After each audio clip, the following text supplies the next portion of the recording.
Hell yeah, and welcome to episode 41 of the Temple Bard podcast with me, Jim Wynn, and Philip Noone. Philip, hopes and dreams, popes and streams. Popes and streams, Jim. We have a brand new pope. He's do. American. We do. White smoke, baby.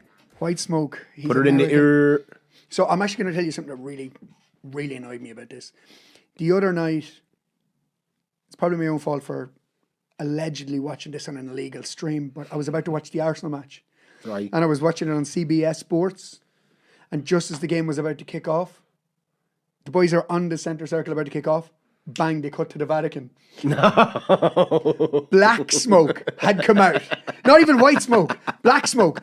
So I'm about to watch Arsenal play PSG. I'm like, black smoke has been reported in the Vatican. The fuck is black smoke got there? That means we haven't. So That means there's no decision. And then Arsenal lost on top of it. Vote of shite. There's no God, Philip. No God. No God would allow such terrible things to happen. Allegedly. That's funny, yeah, because I didn't follow the Pope thing much. I know there was a new one. I know he's an American fella. You were saying that Leo was his name. I'm a Leo. That's my star sign. And it was funny. There was a girl. She's a TikToker. She's quite famous, but apparently her mother had a situationship with him when she was 19. Right. And this girl is like, she did this live stream with her mother, and her mother was like totally legit. That like before he even went into That little the fondle. seminary. Right. Just had a wee bit. I presume he'd have to be celibate, right? It's funny because I watched a movie, The Two Popes, recently with Anthony Hopkins and another fella. And there was something about the last Pope that he did have a girlfriend that he left. I don't think they'd consummated I think he just can't have got it wet.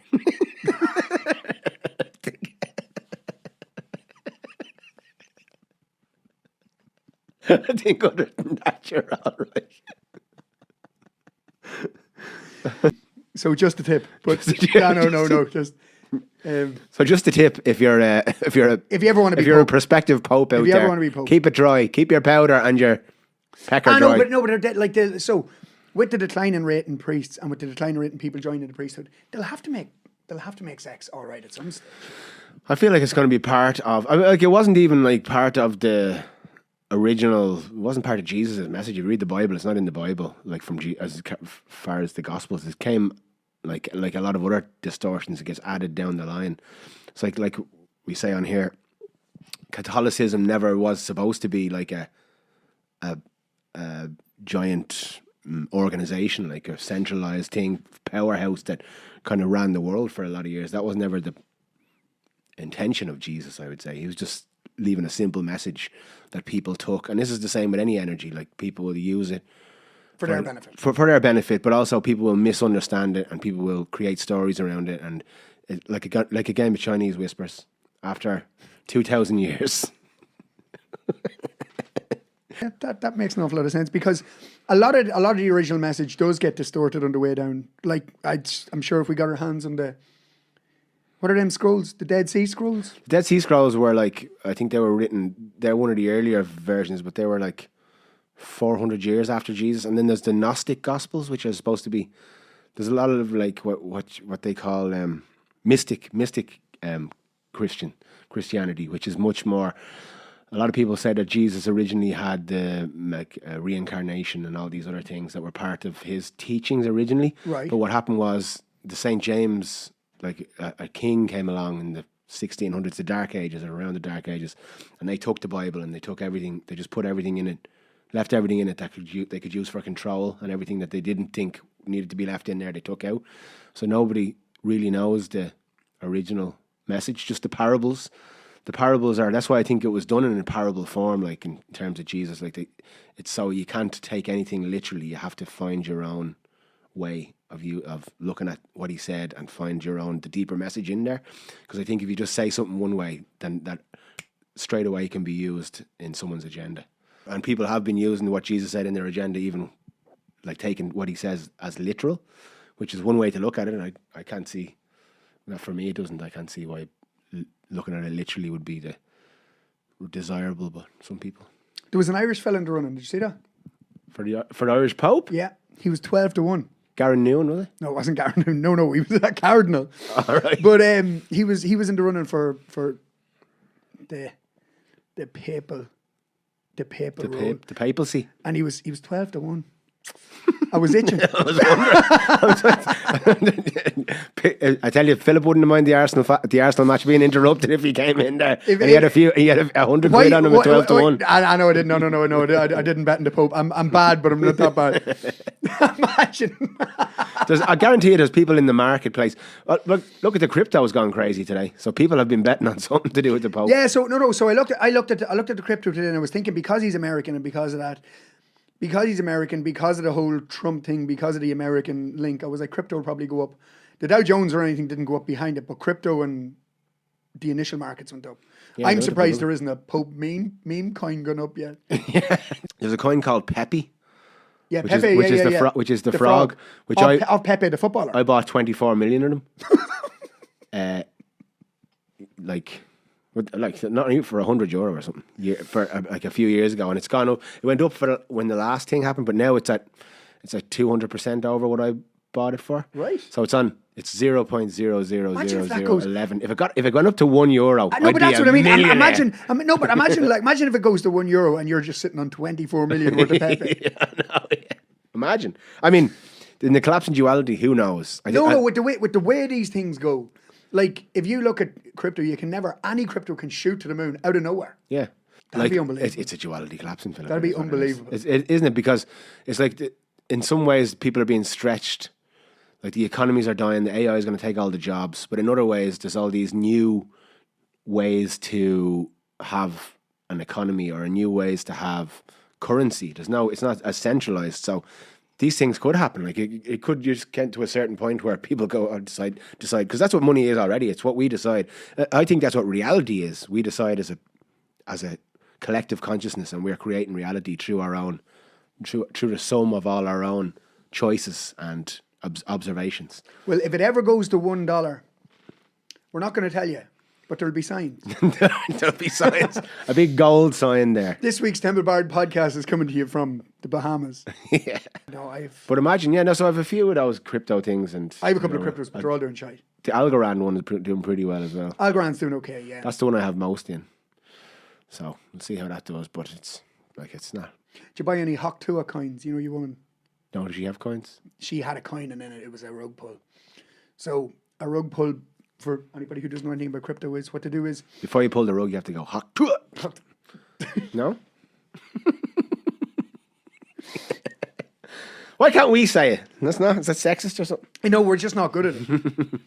But, so what to do is, a lot of guys will set up a meme, they'll set up a crypto coin, and then they'll get someone famous to front it. And then when this famous person will say, oh, this is what it is, and a lot of people will buy it.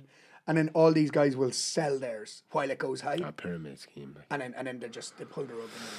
Makes sense. Like everything else in life, there's going to be bad actors, or what we call bad actors. They're just people who are looking out for themselves, I suppose. But let's see what the new Pope's like. You haven't heard anything about his... Haven't heard anything about him. What's his I heard he was moved around 12 parishes in a row. That's never a good sign. No, I'm never joking. a good sign. Allegedly. Popular man wherever he went. I'm joking. We'll have to see, yeah. What's his name? Leo? Pope Leo. That's not his real name, but they're calling him like that. They have to take it. They have to take it a name, don't they? Can't use your real name as the Pope. Well, I wonder if that's because, and this is just came into my mind now, and the first time I've ever thought about it is because Peter wasn't called Peter, he was called Simon, and he was the first Pope. No way. I wonder if that's why. Because his name was Simon, and Jesus called him Peter, and he said, Peter means rock, and he goes, on this rock I'll build my church. Now, people have taken that to mean we're going to build a Catholic church that owns all the money and tells people what's right and wrong. It's more his So message. does that mean there was 2 Simons in the 12 apostles? I think so. Was there another Simon? Because are you ready for this? Go on. Do you remember the song when you were in primary school? There was another Simon, yeah. Because there was Peter and Andrew, James and John. Do you remember this? No. James the Less and his brother Jude. There was Philip and Bartholomew. So there was a James and a Philip. There was. There was Simon and Matthew too. Yeah. There was Judas Iscariot and there was Thomas, and that's the lot. That was the song. We were national school. No doubting Thomas. So if there was a Peter and a Simon, that means there was 2 Simons. Yeah, must have been, yeah. Yeah, because I was thinking, I've thought about when I was reading the New Testament, I was thinking that all the men in my family are named after apostles. Oh no, there's no David. There's no is there? David. But David is Something to do with a fish. no, David is the first kind of Messiah of the Talmud or Old Testament, King David.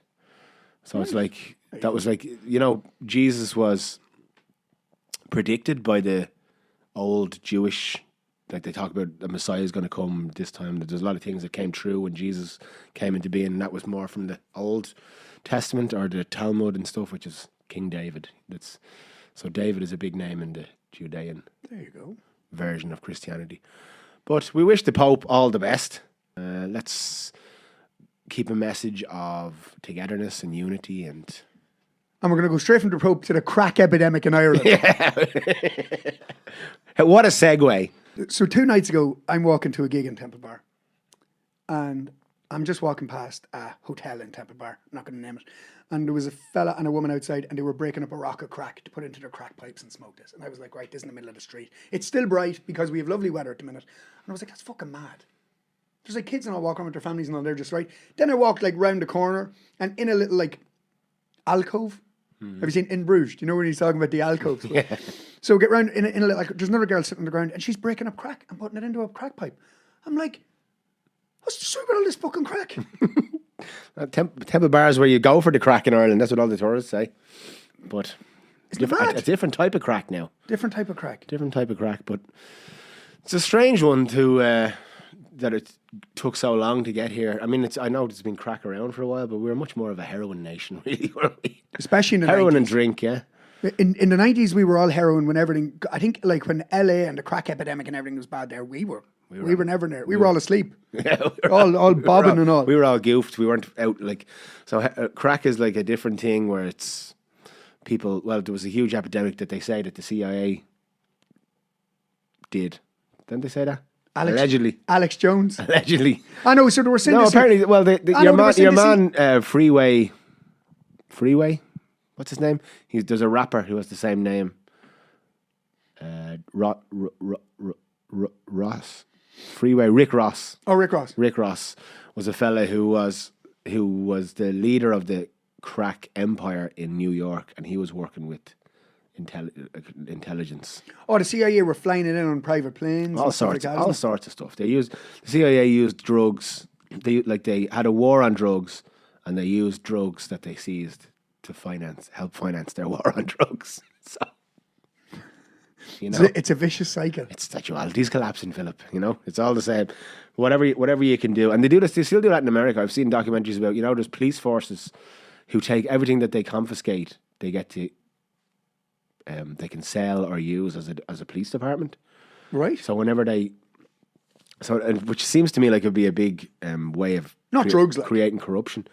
Well, they can't sell the drugs, but I think a lot of them, I think guns and stuff like that, they're able to take and they're able to use them then, or stuff like money that they seize, they get to keep money, like unverified money or drug money. Also. So, well, I know back in the 90s, I know, like, listen, Florida's fucking mad. But like in Miami, Griselda Blanco, was that her name? You remember you won? She was using the police in Miami. So like she did fly all the drugs into Miami and to be collected at the port by the police and put in the back of police cars and then brought to wherever they were supposed to go. Like that was the power she had. Safest place for your powder, lads. Yeah, but you know, you can see in the last 30 years or so the militarization of American police forces. They've all got like SWAT teams. A lot of them are ex-military. They come back, bit of PTSD thrown in the mix. They go out there and you see a lot of kind of problems with police in that way. I think that's something that's not really brought into, you know, because there's a lot of, every time something bad happens, and it's like everything else, the internet shows you only the extremes of things. You don't get to see the everyday times when police officers are good or do good things or whatever, and you don't see the rest of the day when gangsters are nice and family men. You just get to see them at their worst, which is... Just when you mentioned the militarization there, have you ever seen the lads in America who do stolen valor? The boys who put on, like, army costumes and go to the mall and all to get discounts and everything? No. I saw there was one, before you start the story, there was one woman I saw a documentary about her who pretended she had someone, her husband died in 9/11. Oh, And she showed up at everything. Yeah, she went to She all used to the be things. opening like super, like shopping Do malls. you know what that is? That's malls like that Prada Willy, not Prada Willy. What's the thing? Munchausen by proxy syndrome. You ever see that? Yeah. The people Where who you keep their kids you sick. keep your and all. kids sick. Yeah, it's this thing for attention where it doesn't matter what kind of attention it is, but you'll go to crazy lengths to keep yourself in attention. So I'd say it's something along that vibration. You've seen The Sixth Sense, haven't you? I have. Your woman's doing it to her daughter in The Sixth Sense. Yeah. She's keeping her daughter sick, and then the daughter dies, and then the wee fella finds out. Not to ruin the end, and we've done it loads, and he's a ghost. Yeah. But what I was going to say to you, so your woman, the 9/11 one, we'll come back to Stolen Valour in a minute, but your woman, the 9/11 one, like she was going to committees, and she was like on the board of some of Did these she get things. paid out money? She got paid loads of money. Yeah. She was making a fortune. And then I think over time, I think her story was just changing little bits, or like it was getting more dramatic. It was getting more dramatic. Mm-hmm. And like by the end of it, somebody was like, wait a minute, like, fuck off now, just tell us the What's story. your husband's name? Let me just look. The internet's now. This is in 2001 was kind of the internet was around, but it was an early day. People weren't Googling things in 2001. No. But like after about 10 years, this woman, probably she was a bit of a Karen, like telling people how they should be, and then someone goes, actually, let me check your facts. Yeah, hold on a minute. Let me check it out. Time's up, Karen. Turns out she was lying. She was telling everybody basically that her husband died in 9/11. Yeah. But that he saved loads of people and sacrificed himself to save loads of people. And then she spearheaded the whole, because she came out from day one and she was the one that like, no, we're going to be strong and we're going to be this together and we're going to be like possibly something that you really couldn't be at that time. Like you couldn't be that strong maybe. Right. But she came out and just kind of rounded everybody up and just spearheaded the campaign. We're going to do this for them. And then just told loads of lies on the way and then eventually got caught. It's funny because in a weird way, it goes to show you that there is no objective reality, because for the people at the time, that might have been she might have been helpful for a lot of people. You know what I mean? If she's going around telling people to be strong, she might have helped organise people, might have helped get people together. So what turns out from that macro look was a terrible lie that hurt a lot of people, whatever. In the time she was doing it might have helped people. So definitely. It's like how you look at things in the light of day. You know what I mean? Things, when you have a better perspective of things, you can see it as what it is, but it can also be nothing. There is no objective reality. Only subjective reality. Well, the lads, the Stolen Valour lads they're shocking. Like, so what they were doing was, just Google Stolen Valour, right? It's I love the brand name is so American military. Stolen Valour. So it's like, this fella and his son walk up to this guy in the mall and your man's in his full combat gear. It's Black Friday. Right? And he brings his son up and your man's like, hey buddy, my name's Sean. And your man's like, why is your combat patch like two patches? Like apparently all his fucking badges were all over the place. Right. You know, there's a certain way your badges have to be. And and he's like, yeah. And he's like, so why do you have one of these and one of these? Like your man is ex-military, like, and he's like, oh, I got this from doing a rotation to Afghanistan and then Iraq and then another rotation. And your man's like, that's not possible. That's not the way you do it. And he's like, oh no, I was just a DO, so I just go out on missions. And your man's like, that's fucking bullshit. Like, this is Stolen Valour. My friends died wearing that uniform. and the next thing your boy answers his phone and he goes, Staff Sergeant. And he goes, yeah, you're in the mall with your Staff Sergeant on Good Friday. Like, look, everybody knows that's not true. Yeah, but apparently they're shocking for the like of that. It's bowled. Again, is it one of these things? Probably one of these things. It's very rare. Something like that happens. So everyone gets out their phones and goes, "Look at this guy! How could he do that?" And it always makes things look like they're normal, but they're not. They're abnormal. But when we see them on the internet, they become. Oh no! But some of these lads, so you get a 20% discount in stores in America if you're. You get the same if you're a guard here in a lot of places. Oh, do you? Yeah, I used to work at McDonald's back in the day. They used to get free McDonald's. Jeez, there you go. The guard. So Shout out to the Garda. So and probably it. We've guards listen to this. We do. Yeah. Up the Garda. I'm sorry for my past. sorry for my past run-ins. All your colleagues won't be my biggest fans, but I have changed. I've turned over a new leaf, and now I love you all, and the criminals. These are all great. These are all the same thing. But these lads in America, so what to do? They get 20%, and what to do is they'll just go to the mall wearing full army gear, Yeah. like as opposed to just showing up in the mall with, like, I'm sure you've got like an army card or something, but because these boys aren't in the fucking military, they show up in with their stars and stripes and the whole lot. Yeah, it's probably strange that you would go. It's like, why would you wear the... I thought the guards just got into coppers for free. I know, like, to get into coppers. No, I don't know if they get it. Just at the McDonald's I was working at, they got it for free. I don't know if it's... Well, they definitely get into coppers for free. I know that. Yeah. It's in the name. It's in the name. Well, no, he's a former guard. Yeah. So it makes sense. Keeps the place safe. Coppers released, for anybody who doesn't know, so Coppers is a nightclub in Ireland that... It's the second best crack in Dublin. In Dublin. Apart from that alcove Philip likes to walk past. Mad crack in there. But yeah, so Coppers, they were making 2 million a year in the cloakroom. 2 million a year. In the cloakroom. When the accounts were released or whatever, they were making 2 million a year in the cloakroom. What were they making in the evidence room? I'm telling you. Talking about this the other day, I was talking to my son, my eldest son, because there's no big nightclubs in Dublin anymore. There used to be loads. And now there's Coppers or the George or something, probably be the only ones I can think of that are kind of big. Well, they brought that are big, yeah. Like there's the living room there, that closed down, did it? The living room's gone. But then, like, so look, there are nightclubs like, right, like House and Crystal and those places on Crystal and places like that on Harcourt Street. But I mean, in terms of like, remember back in the, listen, we're going to go back to the Celtic Tiger again. But back in the Celtic Tiger days, when we had super clubs, they opened a place in Naas called Time. Yeah. And it was fucking phenomenal, like 4 floors, a different, like when you had super clubs, when you just had these big, because everybody was in the nightclub. You didn't go out unless you were going to a nightclub by the end of the night. Yeah.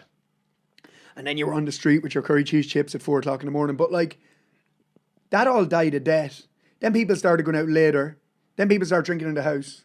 Then COVID happened. Then people only start drinking in the house. Mm-hmm. And now if people are going out, they're going out for dinner. They're going for a couple of drinks. A couple of pints. There's nobody... Up in the morning for yoga. Up in the morning for a sea swim. Yeah. Well, I mean, it's... The world's fucked. It's not... The world's fucked, It's getting Jim. better. It's getting better, is what it is. It's one of those things where it depends on your perspective. So you could say... Let these dualities collapse again till we go back to drinking and cans. Well, it might take a big swing back that way, but I don't think... No, but it'll have to. But it's probably not good. Well, I was thinking, like... I know we're never going to go back to smoking on aeroplanes. You know the way Irish people have... You need them, like... You know the way when you do a gig, like in a local pub, and it's usually you do 10 to 12. Like I'm doing a local pub here now this weekend, and I know I'll go in there at 10 o'clock and it'll be kind of dead, and the last half an hour it'll be crack, because Irish people need to loosen up. Yeah. I feel like as people stop drinking more, people will be automatically less self-conscious, and people will have more crack sober than they will. And now that it'll be, and I think it'll happen faster than you think. That's my prediction. It's a scary one, and I'll give you an example. I did a gig last night, and it was a pub gig, and it was in the tourist area of Ireland, of Dublin, and the whole pub was full of tourists, except for the table right in front of me, which had Irish people on it. Mm. So the whole pub was going mad, was into it, and this table of Irish people sat talking the whole way through it because they're Irish. Because spoiled. We're spoiled, yeah. Well, just for want of a better word, they go out. There's live music in every pub. They don't give a fuck, and they just. Whereas, like, it's an anomaly for a lot of other places to see so much live music in so many places, and they just sat chatting through the whole lot. And instead of me being focused on the rest of the pub and being happy about it, I'm focused on these, thinking, just fucking leave. Get out and let someone You're sit there. You're taking my tourist table. Get out and let more tips, more crack. Well, it's not just more crack. Get out and just let someone sit there that's gonna that's, enjoy it. And I know. Like, listen, I know, like, right. We just want to come in for a quiet pint. Don't come into Temple Bar for a quiet pint. Well, unless you're coming in for a pint that you're paying, ridiculous money for. Yeah, I know, but. Again, it's a bit like, if you're the customer, you can be the way you want to be. It's that kind of way. It's kind of you have to kind of learn. It's easier in Temple Bar. When you're in Temple Bar, like it tends to be more tourists, so it's more crack. But when you do more of the local ones, you just have to be content to be background music sometimes. Actually, I did a gig last weekend in a pub that I do, and it's in around Temple Bar. And usually when I do it, when I do them like between 10 and 12, it's usually quite good crack. But this time they had me turn down really like background music because it was from 6 to 8. And I just found and I could barely hear, couldn't, usually you can hear yourself really well in there, but I couldn't really hear myself. It had me down really in the background. And I just, at the start, I was kind of getting a bit annoyed, but then I realised this is just the way it has to be. So I have to be background music.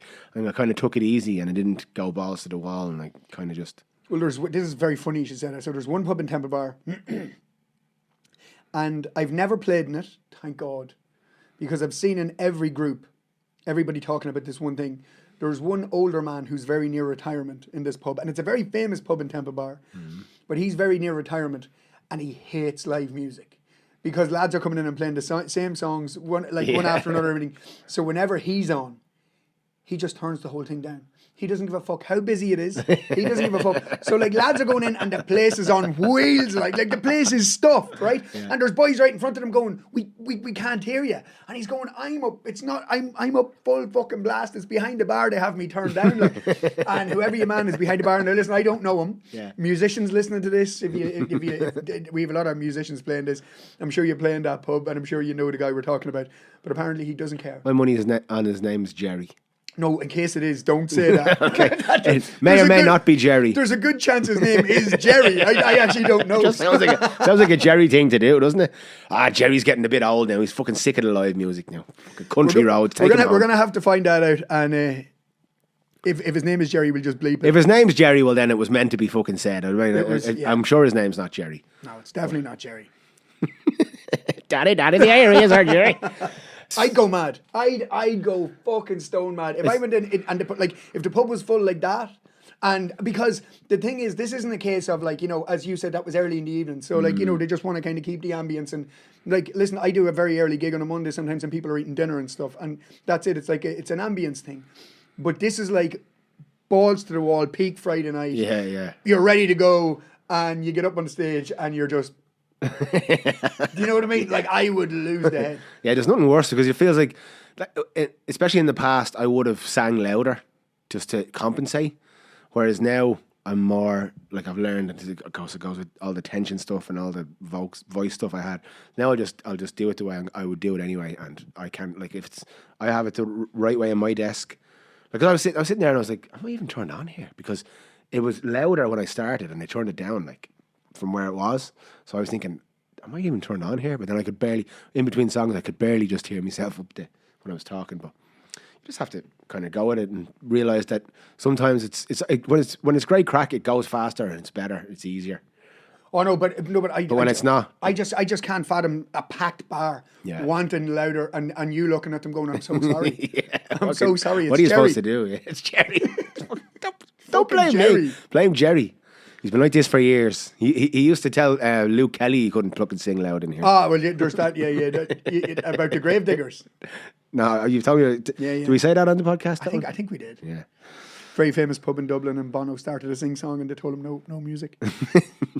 A lot of Irish people would say that about Bono because we think he has notions. Well, not we as a people. He has notions. He probably has a few notions, which are a few notions. Nothing wrong with. We can say what we want about Bono. Bono's not going to be listening to our podcast. How do you know? How you, Paul? And if he is, Bono, we love you.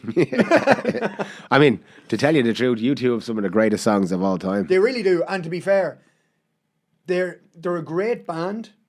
I do love them. I don't understand the hate they get. Mm-hmm. But at the same time, they still just irritate me in some way. I can get that myself, yeah. But I just think that talk about songs that move you.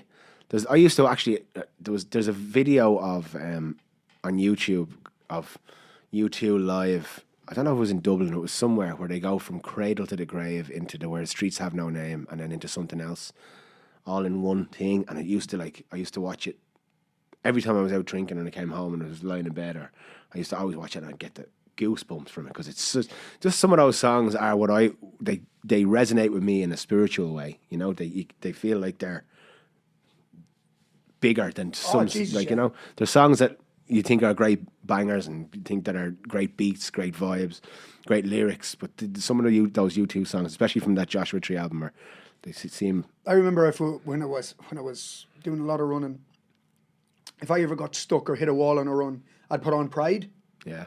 And it was like, just when you get to that early morning, April 4th, shot rings out, you know, like, they could not take your pride. I'd be like, in the name. Just powering through it like. Class. Yeah, no, they're just great songs. But I know there is a bit of a, like, arsiness to them. I mean, especially to Bono. But there's a bit of it. But I suppose that's to be expected as well, because, you know, they became famous when they were famous in America first. No? Oh, they were huge. Like that video where they're standing on the roof in LA and they shut down all of LA to do Where the Streets Have No Name. Like, that's massive. Yeah. Massive. There was an homage to the Beatles, no? Is that what it was? When they sang on the rooftop? I think so. And the B Sharps. You remember the B Sharps? B-sharps, yeah.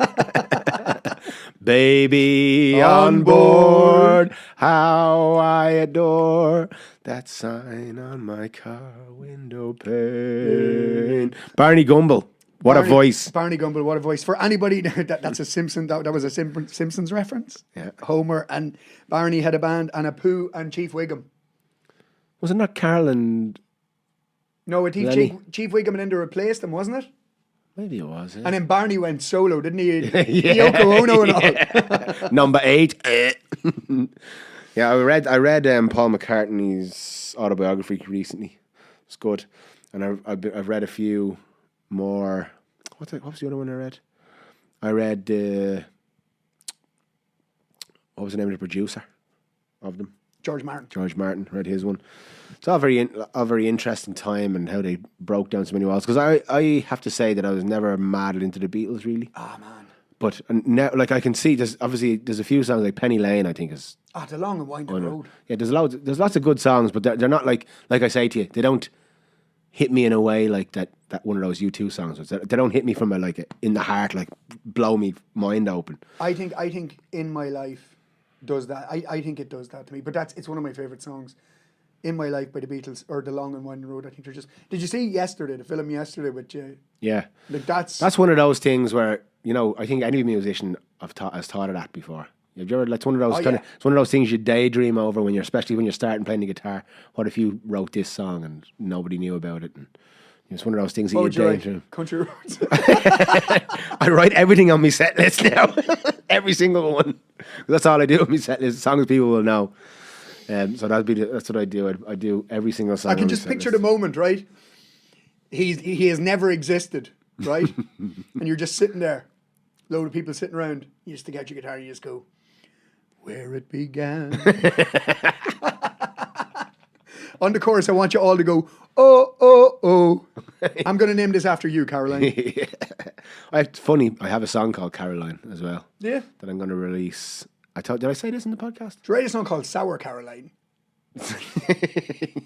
It was funny when you were saying that about Paul McCartney. I was chatting to a lad last week, lovely fella, Ryan Short. He was in Dublin last week. He's a singer, plays down around Armagh as well. But his friend is in the music college in Liverpool, the Paul McCartney College. Oh yeah, that's mentioned a lot in the book. And when you graduate from there, Paul McCartney's the one that hands you your scroll and you shake Paul McCartney's hand and all. Oh, yeah? So he's graduating this year. And when he walks up onto the stage, Paul McCartney's going to be there to hand him a scroll and say congratulations. I think that's deadly. That is cool, yeah. That actually was a big part of the book. That was something that he was building that college and wanted to give back. Yes, I like the kind of, it's a bit, the Beatles are a bit like, to me, what, like, you know, when I tell you I watch documentaries about things that I don't really love, like, you know, Formula One or golf, a bit like I'm really interested in the Beatles and how the dynamics between them and how they're all different characters and how they got to where they are. But I would very rarely sit. There's a bit of a George Harrison in you. Do you reckon? Yeah. Well, he was the spiritual one as well, wasn't he? But and he wrote some. He had the most solo number ones. I'm pretty sure. Well, he had My Sweet Lord. He had Something. Yeah, he had Here Comes the Sun, and Was that a Beatles one? I don't know. Here Comes the Sun. Can't remember either. But I think, and Ringo had two. I think Paul McCartney's the only one who didn't have a solo number one. Well, he had that collaboration with Rihanna and I Think I've Had Enough. Oh, did that go 4 or 5 seconds. I'm pretty sure that went to number one. That was huge. But that wasn't a solo one. Yeah. So I think, and I think Paul McCartney or John Lennon didn't get one for a while. I think Ringo was the first one. He had two in a row, which is funny. That's mad. Isn't it? But yeah, no, but I like the dynamics between them and how they changed the whole industry and how they went from one thing to another and just how they met and how they met. Because when I look at the four members of the Beatles, I see them as like four archetypes of types of people I know. There's the one who's John Lennon loves to wind people up, and he's kind of a loose cannon. Then you've got like Ringo, who's keeping the beat perfect. He's not like he's funny and charming. And then there's like Paul, who's like the kind of, what would you call him? He's like the driving force, but he's very soft and spoken, not aggressive or abrasive. And then George, I mean, this is just from the public to get, like, you don't have to know them to know, but then you have George, who's kind of the quiet one in the background, whose talent was never really appreciated until near he was the end. very deep. There's a very good interview with him with Dick Cavett. Do you remember isn't that his name, the Dick Cavett Show? I've heard of it. Yeah. And there's a very, very good interview with George Harrison on and he was so warm. He was just such a solid presence. Well, again, yeah, and I think he got the most out of when they went to India and all. Remember, it's just that it's so mad how much they fit into those few years. Like maybe 6 or 7 years they were together, and they had like all these different periods and crazy. It's madness. It's madness. It's like they went through. You know, like talk about U2. They've been together for 30 years, and like the Beatles did more in 6 or 7 years, completely more, like completely reinvented themselves and went around. It's a really interesting archetypal story, I find. Like it's just something there's a bit like parables. You can look into it and you can see kind of little, not messages, like just little life lessons in all their little stories together, and how they just funny how separately probably none of them could have done without the rest of them. Apart from your man Pete Best, who was the unluckiest man in music, you know him? The drummer. But he died, didn't he? No, he's alive, I think. I thought he died. I think he's alive, and then he never got anything for years. So whoever doesn't know, Pete Best was the drummer in the Beatles, and his mom owned the club where they used to play. And apparently, like, the rumor is that he was the best looking one, and all the other lads didn't really like the attention he was getting. Right. So they took a job in Hamburg and they got rid of him. And then they brought Ringo in later on down the line. So Pete Best he literally jumped. What's the opposite of jumping off the Titanic before it sank? He jumped off the space shuttle before it took off, basically, right? So, or was pushed off, you could say. But he never made any money. He never got anything out of it. People knew who he was, but it didn't benefit him in any way. Until years later, the Beatles released an anthology, and then in that there was 11 demo songs where he played the drums on it. So I think he ended up getting a few bob over that. See, you could sit and chat about the Beatles all day. Have you ever heard the Paul is dead theory? Yeah. So like you can do a degree on that in America. You can do a degree in college on that. So they reckon that Paul McCartney was killed in a moped crash in 19 something, and they replaced them with a guy called Stuart Campbell from Scotland. Yeah. And apparently if you listen, look, it's all in Sgt. Pepper song and all. If you play them backwards and if you listen, like he blew his mind out in a car, and yeah. And it's if you listen to something, he says something about, because he was hungry, he says something about bread, but it's really supposed to be Paul is dead if you listen to it. Yeah, there's loads of those things. There was apparently, it's one of those things that starts in a little paper and then it just took off. But in a weird way, that's like a beginning of what the internet's like now, where you can somebody will just say something outrageous on some little part of the internet, and someone will just take that and run with it, and it'll become a huge thing. So in a weird way, that was the beginning of the whole lot, yeah. And have you heard also the Pink Floyd Dark Side of the Moon? The Wizard of Oz. I was literally just going to say that to you right now. Dualities collapse. I was drink. Yeah.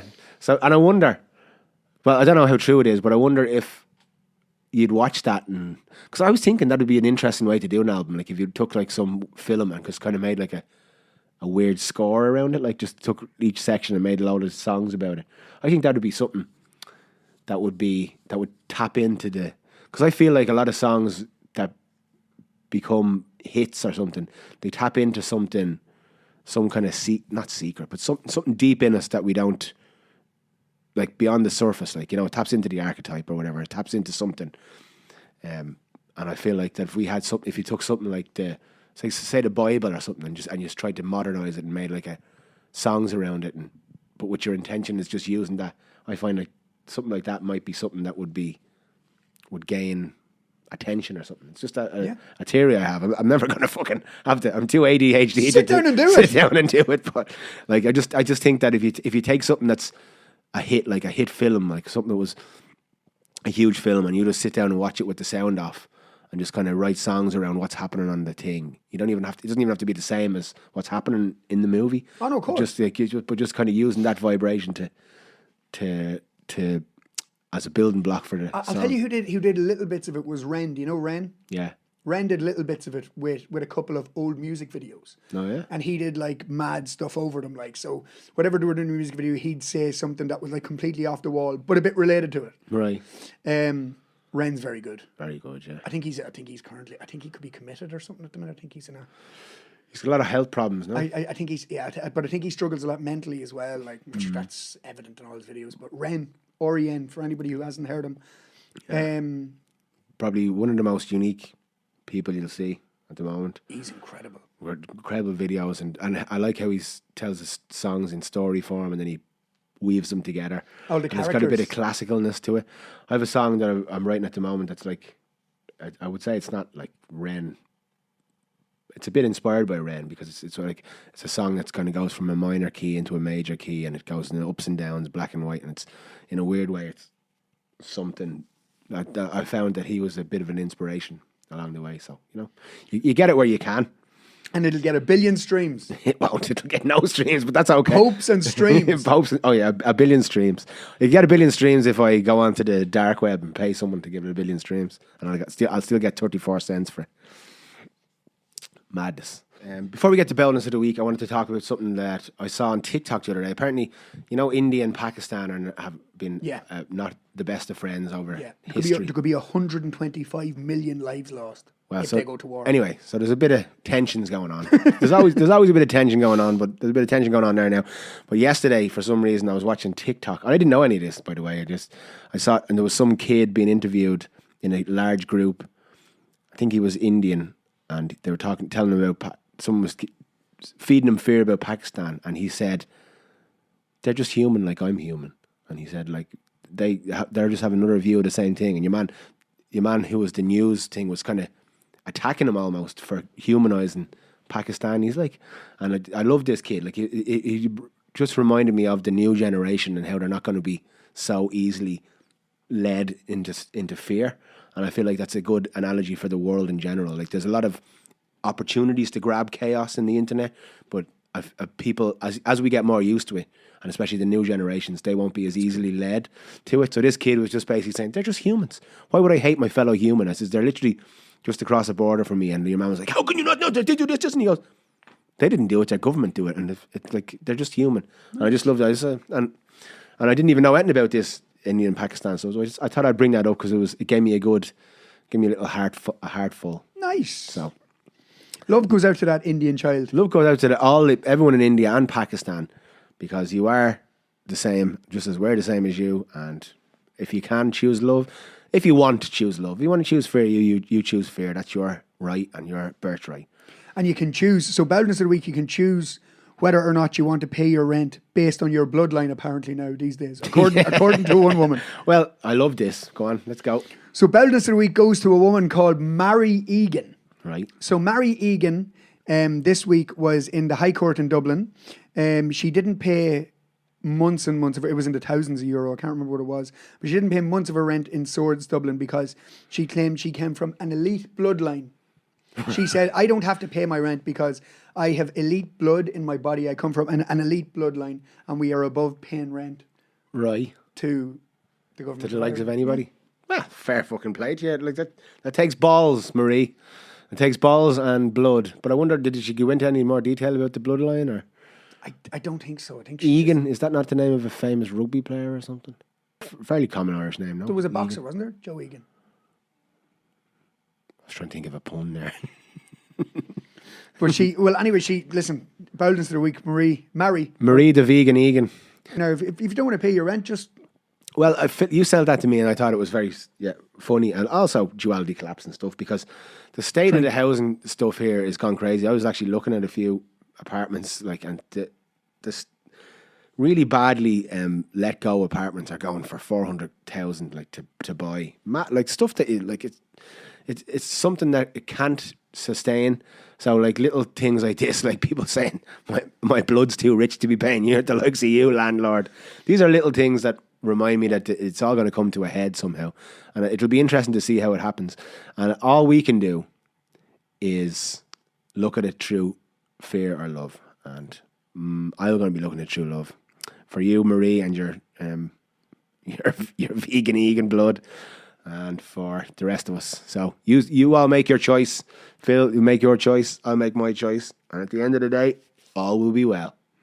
So that's it for episode 41 of the Temple Bard podcast. Popes and dreams, popes and memes, popes and streams. hopes and streams. Yeah. So we'll see you next time. We're going to hopefully have a guest on for the next time, and we'll see you then. Stay Stay bowled. Sláinte. Sláinte.